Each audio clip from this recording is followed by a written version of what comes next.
সুনামে ভাই, জি ভাই। মানে এই চেয়ারের ডাইনিং গুলো দেখতে পাচ্ছি 2-3 সেট, মানে এটা কি খুব জনপ্রিয় নাকি? হ্যাঁ ভাই, অ্যাভেলেবল চলতেছে। ডাইনিং চেয়ারে দেখতে পাচ্ছেন খুবই সুন্দর ডিজাইনের নকশা করা। হ্যাঁ, প্রজাপতির মতো এই চেয়ারটা খুবই জনপ্রিয় চেয়ার। তো গ্লাস ডাইনিং এর ভিতরে খুবই চমৎকার ডিজাইনের এটা। জি ভাই। তো 3টা সেট রাখছেন দেখতে পাচ্ছি, উপরে গ্লাস দেন নাই। উপরে কত মিলি গ্লাস হবে? 10 মিলি গ্লাস হবে ভাই, আর 10 এটা মিলি গ্লাস আজকে হবে। ডেলিভারি। প্রতিটা সেটের সাথে চেয়ার থাকবে কয়টা করে? 6টা করে। 6টা করে চেয়ার থাকবে। জি ভাই। দেখতে পাচ্ছেন পায়ের ভিতরে কত সুন্দর ডিজাইনের নকশা করা, কারুকাজ করা। প্রাইসটা কেমন রাখছেন? মাত্র 35,000 টাকা ভাই। মানে সবগুলাই কি একই দাম? একই দাম ভাই। দেখতে পাচ্ছেন খুবই সুন্দর ডিজাইনের নকশা করা, উপরে সাইডেও নকশা করা, নিচের বর্ডারের সাইডে কিন্তু প্রতিটা ডাইনিং এর চেয়ারে বর্ডারের সাইডেও নকশা করা।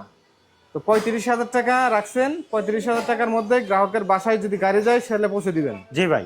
আর অগ্রিম তো নেন না 1 টাকাও? 1 টাকা অগ্রিম দিতে হবে না। 1 টাকা অগ্রিম নেন না, কারণ হচ্ছে কি আপনার বাংলাদেশের সবচেয়ে বড় আকাশমণি পাইকারি ফার্নিচার এইখানে পাইকারি দামে মানুষ কিনে নিয়ে তারপরে খুচরা বিক্রি করে, আর জি আপনারা ভাই। নিজেরা কারখানায় থেকে তৈরি করে ডাইরেক্টলি গ্রাহকের বাসায় পৌঁছে দেন। জি ভাই। আর অগ্রিম বিভিন্ন জায়গায় প্রতারণা করে থাকে, যার কারণে কোনো প্রকার অগ্রিম আপনারা নেন না। হ্যাঁ ভাই। তো নিতে গেলে কি কি করতে হবে? নাম, ঠিকানা, ভোটার আইডি কার্ডের ছবি। শুধুমাত্র নাম, ঠিকানা, ফোন নাম্বার আর ভোটার আইডি কার্ডের 2 পাশের ছবি দিয়েই নেওয়া যাবে। হ্যাঁ হ্যাঁ। তো যারা অগ্রিম ছাড়াই চলে আকাশমণি কাঠের ফার্নিচার নিতে চান, তারা কিন্তু সরকার ফার্নিচার স্ক্রিনে দেওয়া নাম্বারে ঘর সাজানোর যাবতীয় আইটেমই রয়েছে। কোনো প্রকার অগ্রিম ছাড়াই বাংলাদেশের যে কোনো প্রান্ত থেকে নিতে পারবেন, একদম রিজনেবল প্রাইসের ভিতরে।